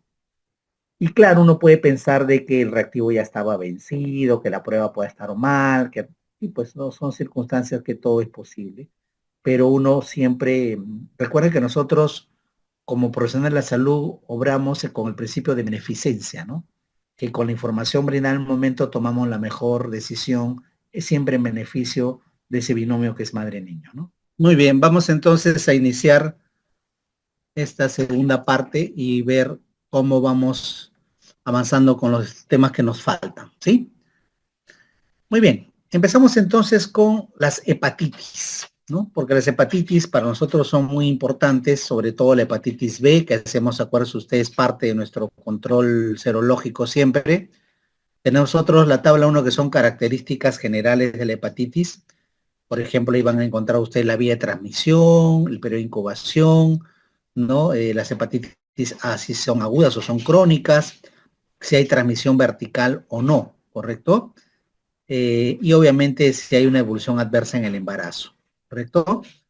En realidad hay 5 tipos de hepatitis que nosotros manejamos generalmente, hay más, les cuento, pero hoy nosotros conocemos sobre todo las primeras 3, la A, la B y la C. La hepatitis A, obviamente, es una que es muy aparatosa, suele tener mucha sintomatología, trae muchas complicaciones. En cambio, la hepatitis B es más bien oligosintomática, es decir, que casi no nos va a producir un mayor problema eh, y de características de tener la paciente con malestar o con dificultades, no va a haber eso. Pero sin embargo, puede ser mucho más dañina potencialmente, no solo para ella misma, sino también para el producto, para su embarazo. ¿Correcto? Si ustedes se dan cuenta, la transmisión vertical está presente, ¿correcto? Y obviamente es una de las cosas que tenemos que estar presente, a pesar que en las guías se habla, sobre todo en hepatitis B, que no habría necesidad de optar por un parto cesárea, a menos que tenga una carga viral muy intensa, ¿no? La gran mayoría de veces los infectólogos nos recomiendan parto vaginal normal, ¿sí? Porque la transmisión vertical se da o bien internamente durante la gestación o bien sobre todo en el momento de la lactancia. Sabemos que hay vacunas para estas hepatitis, tanto para la A como para la hepatitis B, están hechas a base de un determinado tipo de material y de hecho nosotros sabemos que en el caso de la embarazada es una de las estrategias que tenemos para que se vacune para la hepatitis B, así como las otras 4 vacunas que también tienen que colocarse, la antitetánica, la influenza y la del COVID, ¿no? Entre otras. ¿Ok? Vamos a hablar después de la nomenclatura de los antígenos que existen. Entonces, hablemos de la hepatitis A. Ante la sospecha clínica, madre con fiebre, ictericia, dolor en el hipocondrio derecho, ¿correcto? Puede tener un poco de coluria, o sea, coloración oscura de la orina, un poco de aclaramiento de las heces, una hipocolia, en vez de salir marrón, sale un marrón más claro. Entonces, nosotros podríamos pensar que estamos frente a un caso en este caso de un caso de hepatitis A. hay que hacer detección de la inmunoglobulina M antivirus de la hepatitis A, que así se llama, IgM antivirus VHA, ¿no? Y obviamente, habíamos visto cuando hicimos perfil hepático, que cuando hay destrucción del hepatocito de las células, destrucción del intracelular, las transaminasas, la TGO y la TGP, glutámico oxalacética y la glutámico pirúvica, están elevadas, ¿no? Ahora, la cero conversión de la IgG se produce todavía casi 3 meses después del inicio de la infección, ¿no? Aunque obviamente reflejando un poco la ausencia del cuadro agudo y la inmunidad futura, pues, de la paciente, ¿correcto? No nos va a volver a dar hepatitis A, pero sí nos puede dar la B o la C. El diagnóstico en la mujer embarazada de la B, que es la que nos interesa a nosotros, en la madre, el diagnóstico está hecho siempre por manifestaciones clínicas compatibles o simplemente factores de riesgo de infección. En nuestro país, las guías nos hablan que tengamos sobre todo muy en cuenta este tipo de detalles. Uso de drogas endovenosas y también se incluyen, nos lo dice aquí, las inhalatorias. Porque usualmente las inhalatorias hay un uso de drogas endovenoso que no está siendo, digamos, compartido por la paciente, ¿no? Solamente nos dice que solamente consume pues terocal o cocaína, pero resulta que también se está aplicando algunas cosas y no lo dice, a menos que nos demos cuenta nosotros que tiene pues venopunciones en diferentes lugares de los brazos, ¿no? El tema es la promiscuidad sexual, el hecho de tener varias parejas en un periodo corto de tiempo simultáneamente, que haya tenido contacto con un portador conocido del virus hepatitis B, ¿correcto? Y obviamente todo esto está asociado a parámetros serológicos. Ahí hay dos antígenos, a diferencia de la hepatitis A, que es un solo antígeno, en la hepatitis B nosotros recordemos que tenemos variedad, ¿correcto? Tenemos la misma inmunoglobulina anti-HIV, antígeno central o core, el antígeno, pero también tenemos el antígeno de el antígeno E, y tenemos el antígeno HBsAg, que le decimos antígeno australiano, porque fue en Australia donde se descubre este antígeno primariamente. Entonces, no hay un solo antígeno en hepatitis B para marcar, sino tres. Ahora, no necesitamos usar los tres, de hecho, más usamos justamente el antígeno australiano, porque es el más económico. Ahora, si tienen la posibilidad de detectar, igual que en la hepatitis A, con pruebas de ADN viral, detectar directamente la hepatitis A, el virus de la hepatitis A o el virus de la hepatitis B, genial. El tema es el costo. El costo es elevado, a pesar de que es más específico. Ahora, la hepatitis B, recuerden ustedes que tiene una transmisión vertical, pero también tiene una transmisión horizontal, ¿no? Entonces, se produce durante el parto por contagio de la madre infectada.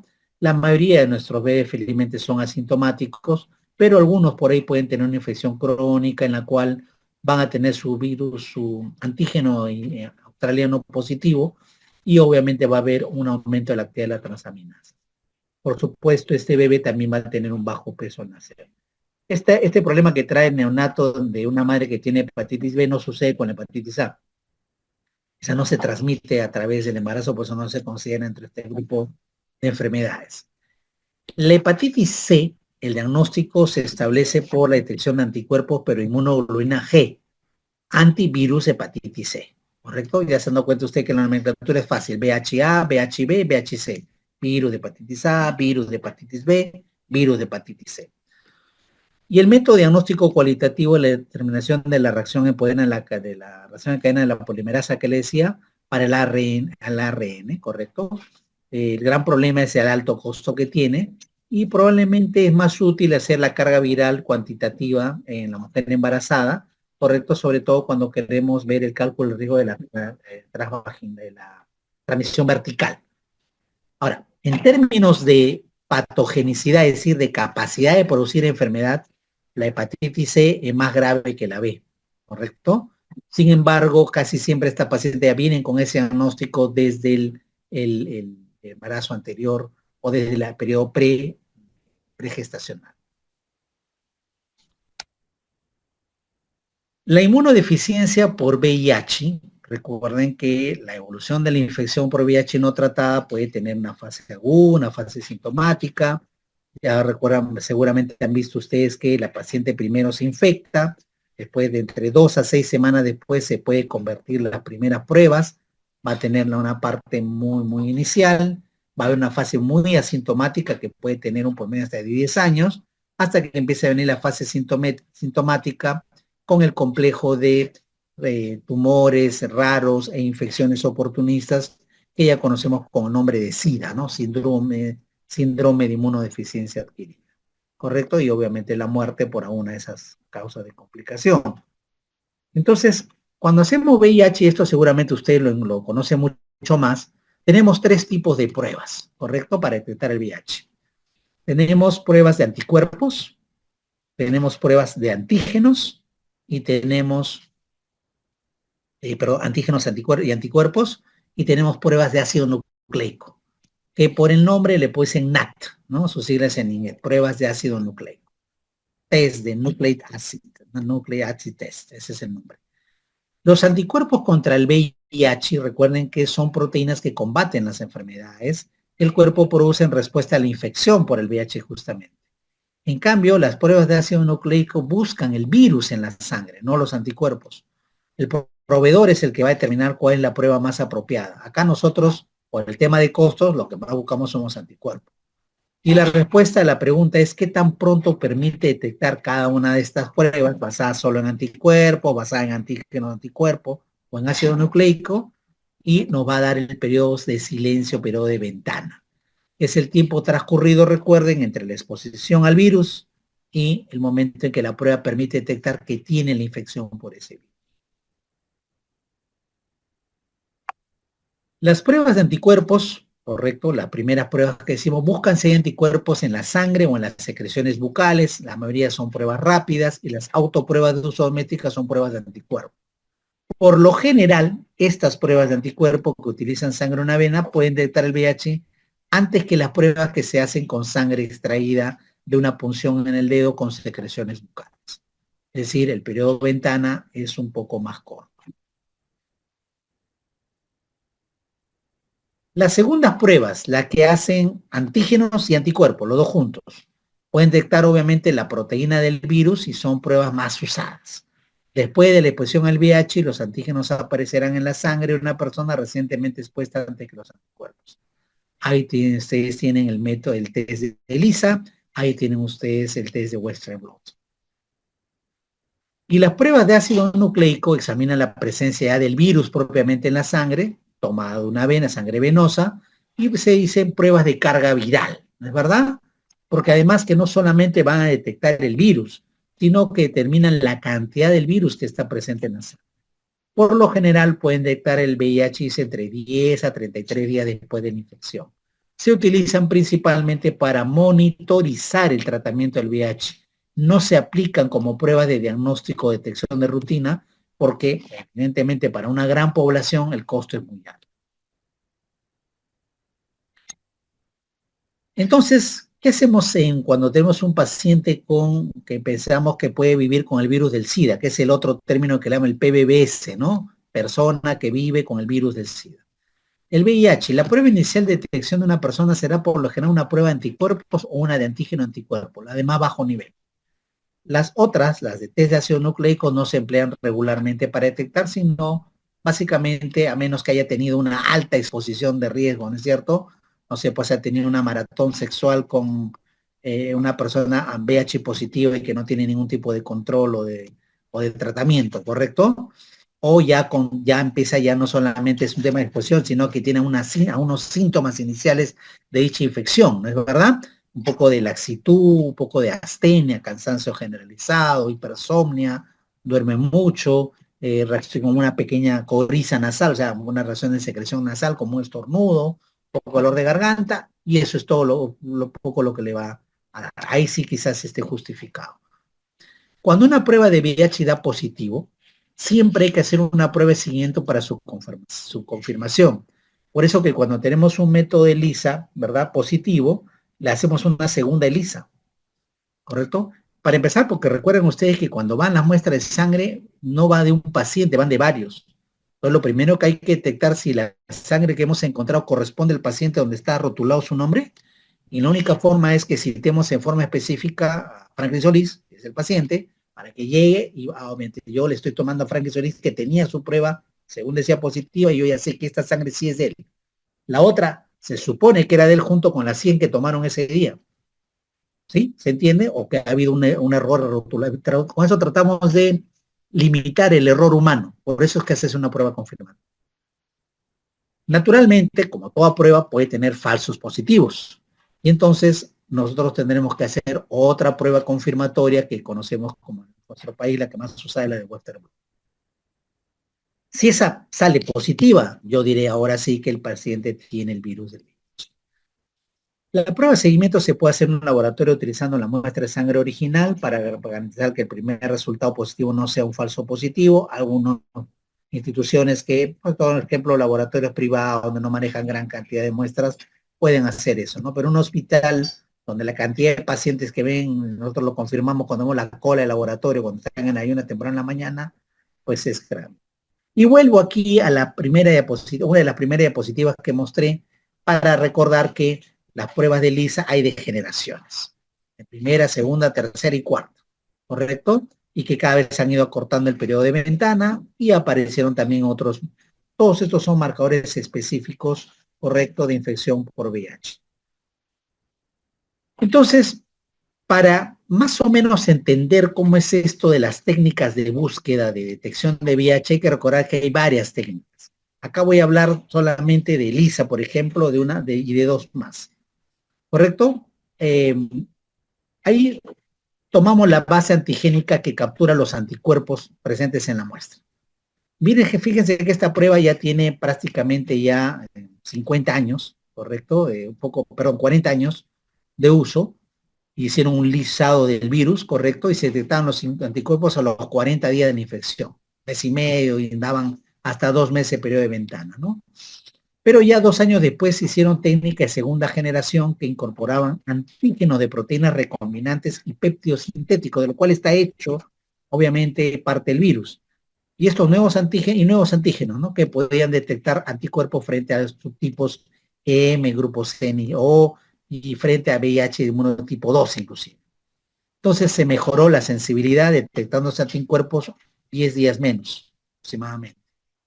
En 1994, ya las técnicas de ELISA adquirieron el formato en sándwich, que le dicen porque hacen dos capas para poner en medio los anticuerpos que queremos detectar. Están cubiertos de los reactivos arriba y abajo, por eso se llaman sándwich. Y se llaman ELISA de tercera generación. Y eso ya detectan anticuerpos de clase IgG e IgM. Y por ello se acorta el periodo de ventana a 3 semanas, imagínense, ¿no? Es más o menos la gran mejora. Pero también tenemos las técnicas rápidas, ¿correcto? Que obviamente puede haber situaciones urgentes. De hecho, a nosotros, cuando vemos pacientes no controladas aquí en el hospital donde yo laboro, tenemos todavía más o menos un 10 a 15% de mujeres que vienen sin control prenatal, por lo menos evidenciado, ¿no? Porque dicen haberse controlado, pero no traen ninguna tarjeta, o fueron 2, 3 veces nada más a un lugar particular donde nunca les entregaron ninguna tarjeta. Y algunas sí, pues simplemente nunca fueron, no aparecieron para el parto porque, bueno, la familia la presionó y no quiso controlarse el embarazo.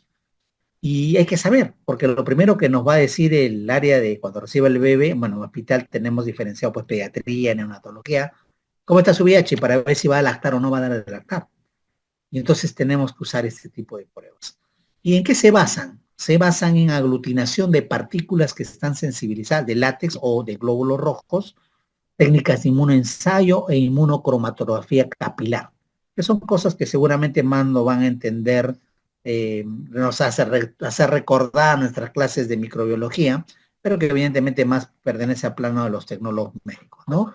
Tiene una sensibilidad más o menos 85-99% y la especificidad es un poco mejor. Se suelen producir falsos negativos en muestras con bajo nivel de anticuerpo o si obviamente recientemente ha adquirido una infección. Y obviamente falsos positivos en regiones también con alta prevalencia de anticuerpos, ¿correcto? Donde obviamente hay todo un estudio en el que está basado en los kits de laboratorio que se utilizan y obviamente podría dar un falso positivo.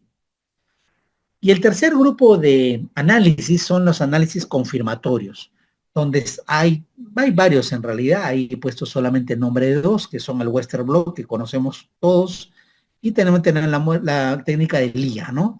Que tienen como mínimo la misma sensibilidad que el ELISA, pero tienen una mejor especificidad. La ventaja que ambas técnicas pueden incorporar antígeno de envoltura del VIH2, obviamente, lo cual puede hacer que diferenciemos el tipo de virus y que en algunos manejos especializados ya por infectología pueden ayudar a que sean más, individualizar mejor el tratamiento que le pueden dar a un determinado paciente, sobre todo durante su seguimiento posterior. El Western blot es una metodología en la cual las distintas proteínas víricas, otra vez hablamos de proteínas, ¿verdad?, se separan de acuerdo a su peso molecular mediante un método llamado electroforesis, ¿correcto? Y se transfieren a una membrana. Por eso siempre se usa suero. La unión antígeno-anticuerpo se detecta en una técnica de ELISA. Curiosamente, ¿no? O sea, el Western blot es una serie de pasos que sufre para llegar a esta reacción antígeno-anticuerpo, donde en uno de esos pasos utiliza la técnica de ELISA. Pero claro, como ya le agregó más cosas, ya no se llama así, o ELISA de quinta generación, no, se le llama Western blot. Si el suero posee anticuerpo frente a una proteína, se produce una banda coloreada que define la reactividad en el caso del Western.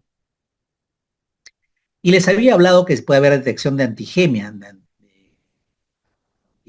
perdón, donde tenemos anticuerpos específicos que indican exposición al virus de infección. Se puede la detección directa del antígeno viral P24, así se llama, que introduce un concepto dinámico en la serología, porque nos habla ya de la replicación viral, ¿no?, de la multiplicación del virus, y nos puede dar por información sobre el estado actual de la infección, ¿no? Si está una alta replicación, una mediana replicación, una baja replicación.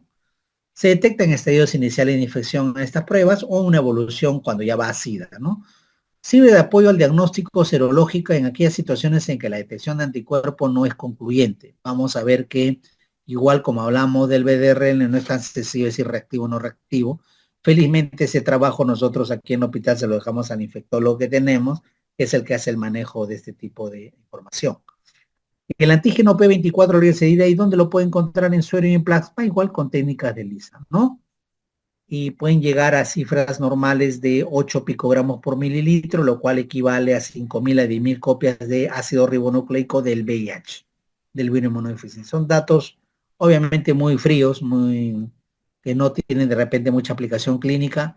No se preocupen, no es mucho, solamente ahora voy a decir lo puntual para que más o menos lo tengan en cuenta, ¿de acuerdo?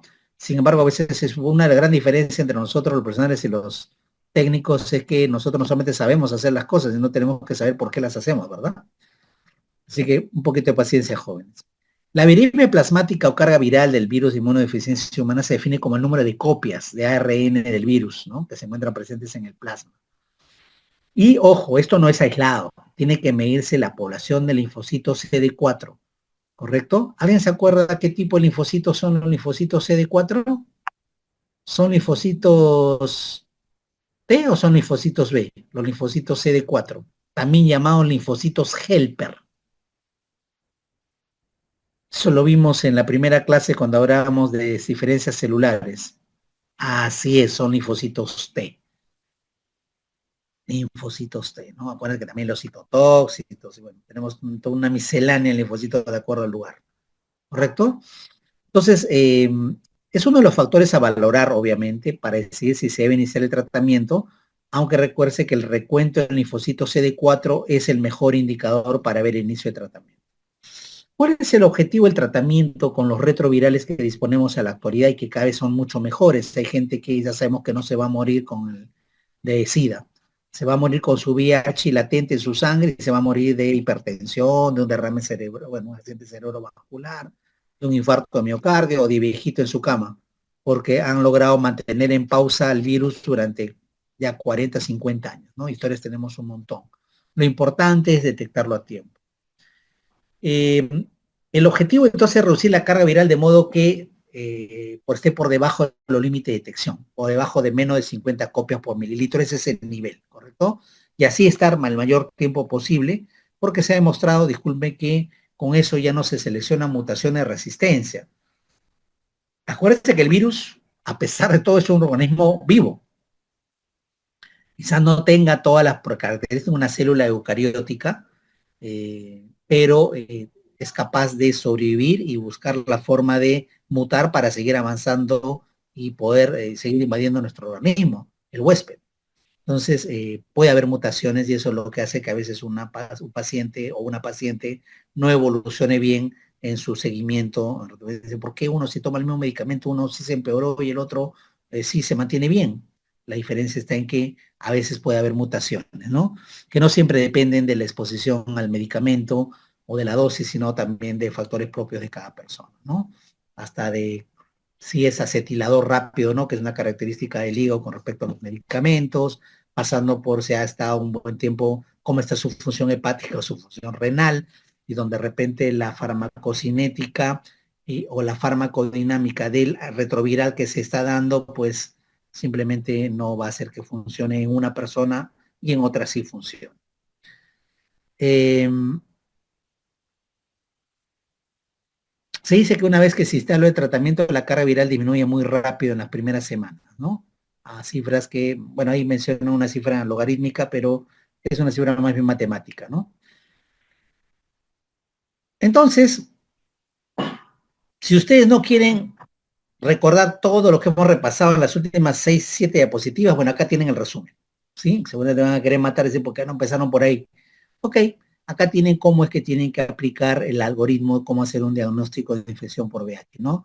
Con técnica de cuarta generación, qué pasa si es positivo, pedimos un nuevo suero, aplicamos dos técnicas de cuarta y sexta generación, confirmamos con vuestro positivo, informamos, si es que confirmación también positivo, AGP24 ADN proviral, y así cada uno de los brazos que ven ustedes va llevándoles a lo que necesitamos para poder manejar a nuestro paciente con las pruebas serológicas.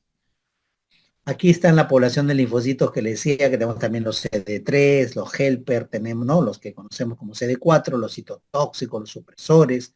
Por hay un cociente inclusive que debemos mantener, ¿correcto? Y es lo que nosotros siempre manejamos. Ahí están los porcentajes de población. Recuérdense que el helper son apenas el 0.54, menos del 1% del total de linfocitos que tenemos en el organismo humano, ¿no?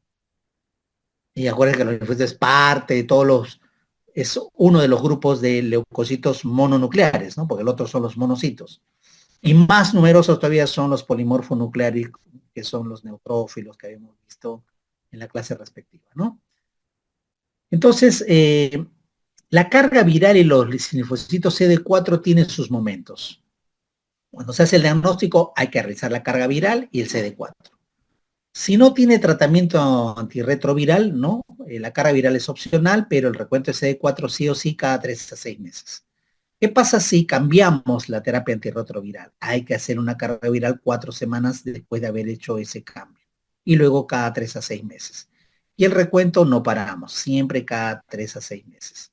¿Qué pasa si tenemos una terapia antirretroviral estable con recuentos de 300 a 500 linfocitos helper por microlitro, ¿no? Y bueno, y con todas esas características, la carga viral CD4 es una vez al año, ¿correcto?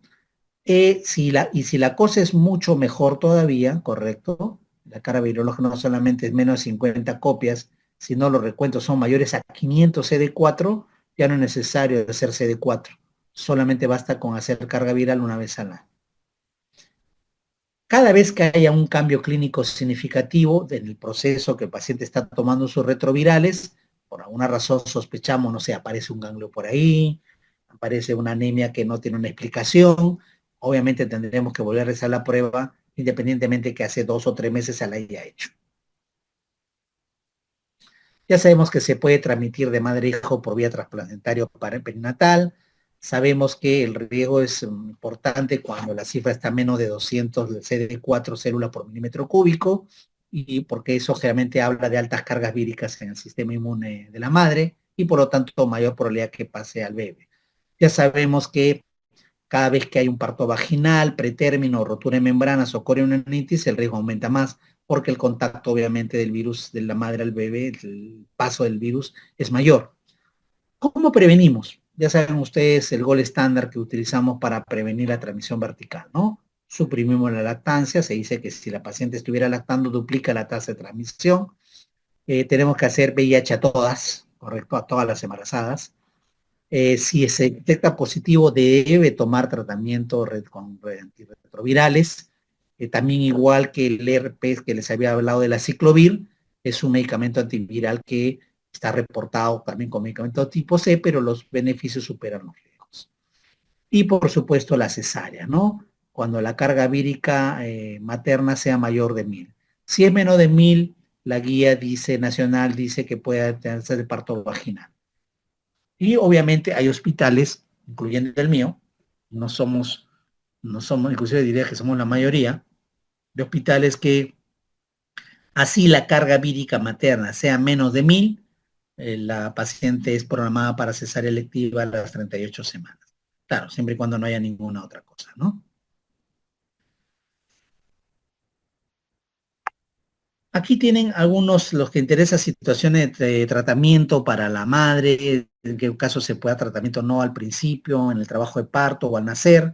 Ya saben ustedes que el medicamento antirretroviral que más se utiliza es la acidobudina, ¿correcto? Y obviamente tiene sus momentos. Es muy importante, por ejemplo, cuando vamos a hacer la cesárea entre trabajo de parto y vamos a programarla, pues que tiene que colocarse el acidobudina en ese momento en una por vía endovenosa para garantizar que el riesgo de que pase durante ese periodo, que va a haber de todas maneras mezcla de sangre madre-hijo, pues disminuya prácticamente hasta ser inexistente. Y naturalmente el infectólogo después del posparto, generalmente en el puerperio tardío, ya después de los 7-10 días, le va a pedir su conteo SD4 y seguramente nuevamente su carga viral, ¿no? Es parte del protocolo que infectología aquí en el hospital hace.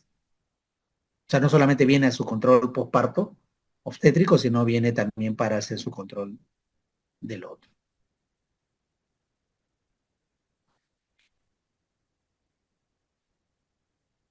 Vamos a terminar esta sesión hablando de otra patología obstétrica felizmente no muy frecuente, y por debido a que felizmente el tipo de sangre con grupo o A o AB o B con factor RH negativo es bastante pequeño en el mundo, ¿no? Es un porcentaje de población que está entre el 1 al 2% sumando los cuatro.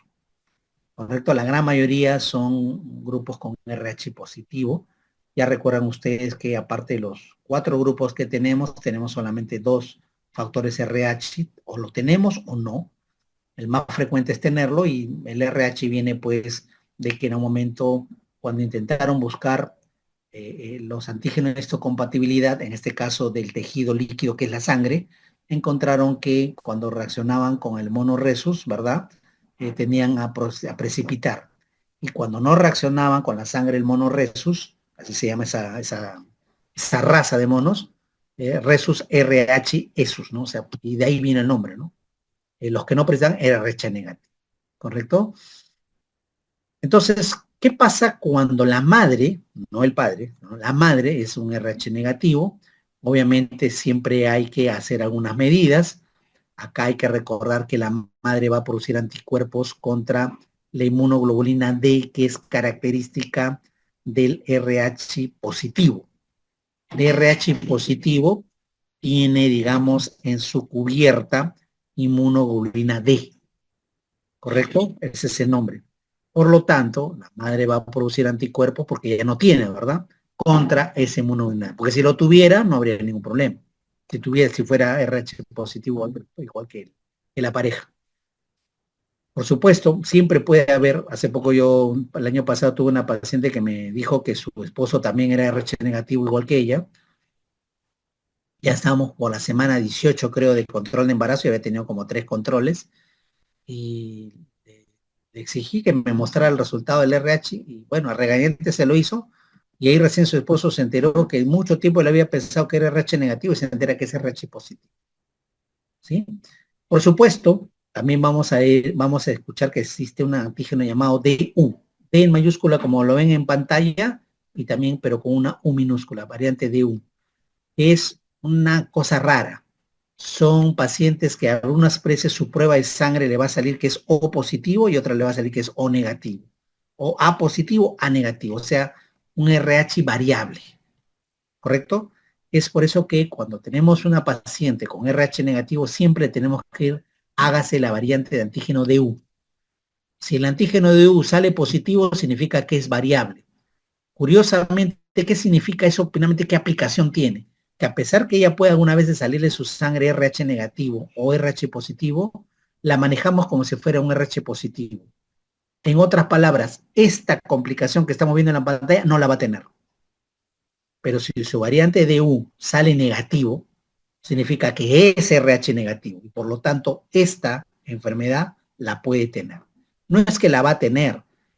Más o menos la hizo inmunización de 100 mujeres RH negativa que se embarazan con esposos RH positivo, solamente 18 a 20 acaban siendo inmunización RH.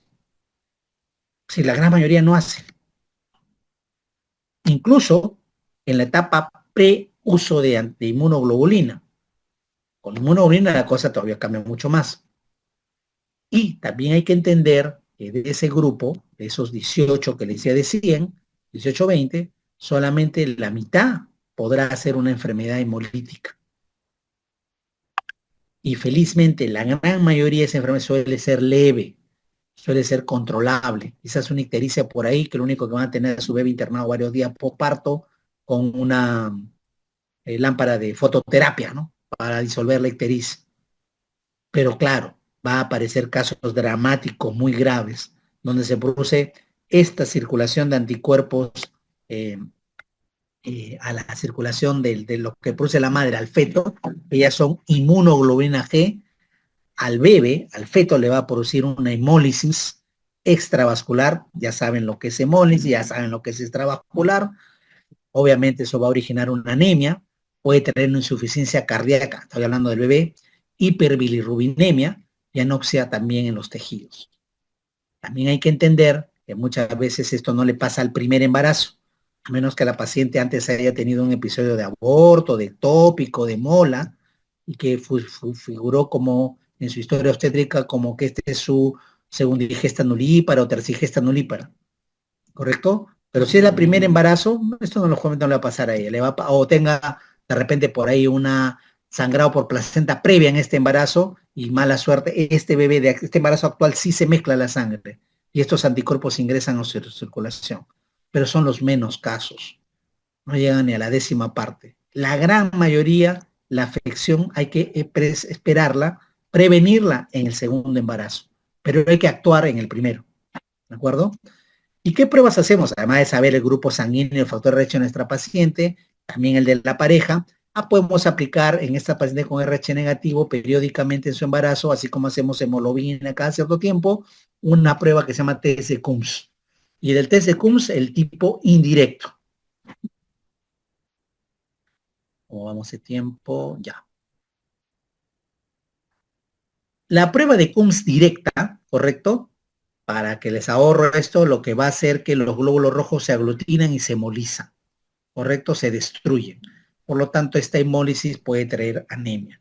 Esto lo hacemos para descubrir cuando el bebé ya nació, el TCCUM se le aplica a un bebé nacido de una madre RH negativa. Si tú quieres saber que está haciendo reacción por esos anticuerpos que adquirió, pídele un TCCUM directo al bebé. Por supuesto, lo primero que le tienes que hacer es su grupo, ¿no? Si tiene la buena suerte de ser RH negativa como la madre, en buena hora, ¿no? Digo si tiene la suerte porque en realidad es poco probable. El gen del RH positivo es mucho más fuerte y dominante que el gen del RH negativo. O sea, lo más probable es que el bebé en el vientre sea un RH positivo, el del padre. Por supuesto, puede haber por ahí uno negativo, en buena hora, con él no hay ningún riesgo que haga nada. Y no necesita hacerse ninguna prueba. Inmediatamente el pediatra, no, ya no le haga nada porque ese RH negativo igual que la madre, se salvó. Así les van a decir. Esta de acá, que es la indirecta, que hay una aglutinación, que obviamente va a producir hemólisis, pero ese es en la madre, ¿sí? Entonces es un método, también la prueba es la misma, pero es el tipo indirecto. Ese es el que hay que pedir en control prenatal, para detectar hemólisis. Por supuesto, para detectar la hemólisis no basta solamente esta prueba de TSCUMS indirecto, también usted puede hacer recuentos de reticulocitos, pueden ver en una prueba de bilirrubina que la indirecta está más aumentada, la deshidrogenasa láctica también puede estar un poco elevada. Usted dice, está destruyéndose el glóbulo rojo en algún lado, podría ser esto. Claro, no es exclusivamente esta enfermedad, ¿no? Puede haber de otras. Hay titulaciones. Cuando ya es más de 1,16 es que nosotros pensamos que puede haber problemas.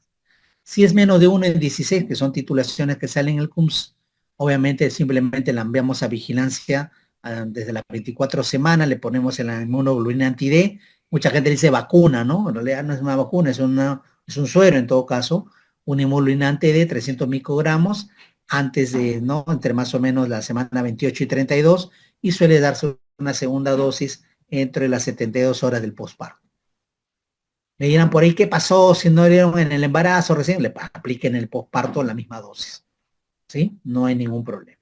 300 microgramos. Y justo viene la ampolla, ¿no? Resuman es el nombre comercial. Felizmente el CIS ya lo incluyó en su petitorio hace algunos años. Al comienzo no había, tenía que comprarlo y como costaba 350 soles en aquel momento, pues alguna vez no lo compraban, ¿no? Y a pesar de eso, alguna de esas felizmente no se sensibilizaban, a pesar que su bebito era RH positivo y el siguiente embarazo aparentemente sin problema. Por eso digo, no es que siempre vayan a salir con la enfermedad. Pero ¿qué pasa si el título es mayor de 1 en 16? Obviamente tiene que hacer su Doppler de la arteria cerebral media, si es necesario llegar hasta técnicas invasivas del usar el cordón, el saco amniótico, ¿correcto? Y obviamente ver cómo está el hematocrito, se va a un estudio de espectrofotometría para ver la zona de Liley, que es una zona de luminosidad, una determinada onda de luz tiene un color, y por supuesto, al llegar, ahorita la tecnología nos permite, si este bebé está afectado, hacer una transfusión intrauterina para evitar que la hemólisis le esté causando una anemia que le acaba haciendo una serie de problemas como vamos a ver. La profilaxis, nuevamente, vuelvo a mencionar, dentro de las primeras 72 horas postparto, ¿correcto? Posaborto o embarazo ectópico, también se recomienda aplicar la misma dosis si es RH negativa a la madre. Hay, obviamente, muchas veces no sabemos el producto que RH tenía. A la 28 semana de gestación si el padre es RH positivo, ¿correcto? Y si la paciente ha sido previamente sensibilizada en la primera mitad del embarazo, se puede.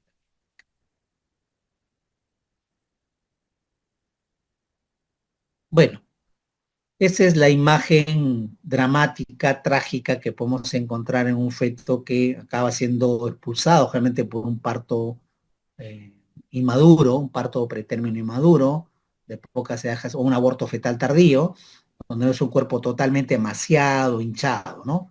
Y de ahí viene el nombre de, como acumula agua, se llama hidropesía. Es la manifestación ya más crítica de una enfermedad grave y que obviamente algunas señales podemos encontrar inclusive a la hora que hacemos una ecografía. Ahora, causa de hidropesía fetal hay varias, no solamente es isoinmunización o enfermedad hemolítica perinatal, como le quieran llamar, por RH. También hay otras, pero son mucho más raras, ¿sí? Ahí encuentran anomalías inclusive de los cardiovasculares, ¿verdad? Alteraciones de metabolismo, cromosomopatías, etcétera, o el mismo bebé desarrolla tumores abdominales que suelen ser de pésimo pronóstico, ¿no? Solamente acaban como óbitos fetales y no acaban con este problema de RH negativo, alterado. Ahora, ¿cómo hacemos un diagnóstico de hidropesía fetal en la gestación? Obviamente, al momento de hacer la ecografía, en medicina fetal, encontramos que el bebé tiene 2 derrames por lo menos. Ya saben que ustedes derrames son lugares en los cuales el espacio es virtual, o sea, normalmente no debe haber nada, pero permite cuando hay una patología que se separen las dos hojas y se acumule líquido. Ese espacio lo encontramos en la pleura que recubre el pulmón, en el pericardio que recubre el corazón, o la citis que está en la cavidad abdominal. O puede ser que encontremos un derrame y la nazarca generalizada del cuerpo, pues no hay nada que sea una hidropesía. Inmediatamente pensamos en todas las patologías, pero sobre todo en RH. Entonces hay que repetirle el RH a la paciente para ver que no puede ser que sea ella un RH negativo y no lo sabe. Hidropesía inmunitaria, esta enfermedad se deriva del paso transplacentario de anticuerpos, como digo, ¿no? Obviamente se destruye la hemólisis, produce anemia, la anemia hace que haya un aumento de la serie eritreo en la médula ósea, se acordarán de la primera clase, y hay una mayor hematopoiesis en el vaso del hígado, por eso que crecen, ¿correcto? Eso produce destrucción de los glóbulos rojos, trastornos a nivel del hígado, empieza a haber una falla hepática, ya no hay proteínas, la presión oncótica que mantiene el líquido dentro del vaso sanguíneo se va hacia afuera, se produce un edema, ¿correcto? En hipertensión portal, y todo eso al final deriva en lo que hemos visto, ¿no? Entonces, todo lo que vemos aquí en este en este conocido, esto es algo que se comparte muchísimo cuando se habla de hidropesia fetal, enfermedad, que habla de trastornos prácticamente en todo el cuerpo, ¿no? Falla renal, cardiovascular, hepática, es justamente a razón de lo que estábamos mencionando, ¿sí? Y al final, ¿en qué confluye la gran medida? En anemia. La anemia, a su vez, da falla del corazón, esto aumenta la presión venosa central, hace que se acumule líquido en todo el cuerpo, y obviamente se produce esta alteración de hidropesía fetal con el cual se le puede conocer. Finalmente, ¿cómo hacemos el diagnóstico de esta? Obviamente decíamos, hay que hacer ecografía, los laboratorios que mencionaba para estos casos, hay que buscar anomalías placentarias, por ahí hay algunos lugares en el mundo que hacen estudios genéticos para ver aneuploidías, podemos encontrar arritmias cuando tenemos en monitoreos que hacemos tempranamente en prematuros, prueba de CUMS indirecta, como decíamos, para ver que no haya habido ya el cruce de las sangres entre la madre y el bebé, una ecografía muy detallada, ¿no? En la genética, en la morfológica, la Doppler, un estudio anatómico, y bueno, ya pruebas invasivas serían en la amniocentesis, sobre todo si estamos pensando en diagnóstico diferencial con otro virus. Hay una prueba también que se habla mucho en cuando hablamos de esta patología, que es la prueba de Kleihauer-Betze, ¿no? Que en realidad detecta una hemorragia tanto en la madre como en el hijo, y obviamente esta hemorragia materno-fetal está complicando, y obviamente se interpreta según los hallazgos en la prueba. Yo la verdad que la he visto siempre en toda la literatura, pero nunca he visto hacerla realmente en ninguno de los lugares donde me ha tocado trabajar, pero por ahí se que ¿para qué sirve la prueba de Kleihauer? Sirve para inmunización por RNA. Actualmente se están estudiando estudios de la secuencia del genoma, ¿correcto? Completo, que tiene un potencial significativo para identificar la causa genética. Con las maravillas que se ha hecho con las ecografías de última generación, tanto los equipos como especialización, podemos perfectamente ver en la imagen, ven ustedes, cortes especiales que podemos encontrar, donde podemos encontrar un derrame pericárdico, por ejemplo, del corazón, y que puede ser una explicación al problema que estamos pensando. Antes de despedirme, lo único que quería justamente dejarles esta reflexión que hizo Gabriela Mistral. Justo ahora es el momento en que sus huesos se están formando, su sangre se está elaborando y sus sentidos siendo desarrollados. A él no podemos responder mañana, su nombre es hoy. Creo que es una frase que nos invita a siempre estar atento a las manifestaciones que pueda tener nuestra paciente y considerar incluso aquellas patologías poco frecuentes como las que nos ha tocado ver el día de hoy, en las cuales a veces por la práctica pues más estamos concentrados en las otras, pero derivarlos oportunamente al nivel que corresponda. Muchas gracias.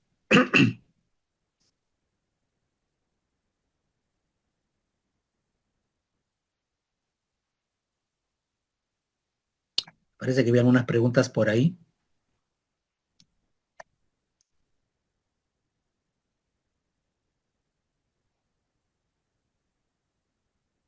En el primer embarazo solamente si es que hubiera mezcla de sangres. Por ejemplo, una amenaza de aborto, una placenta previa que sangre.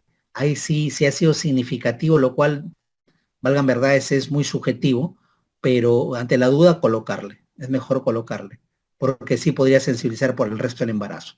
Pero lo más frecuente es que en el primer embarazo no pase nada, porque recién tiene el contacto, la paciente todavía para formar los anticuerpos demora entre 4 a 8 semanas, y generalmente cantidades muy crecientes, 4 a 8 meses, ya sale fuera del embarazo.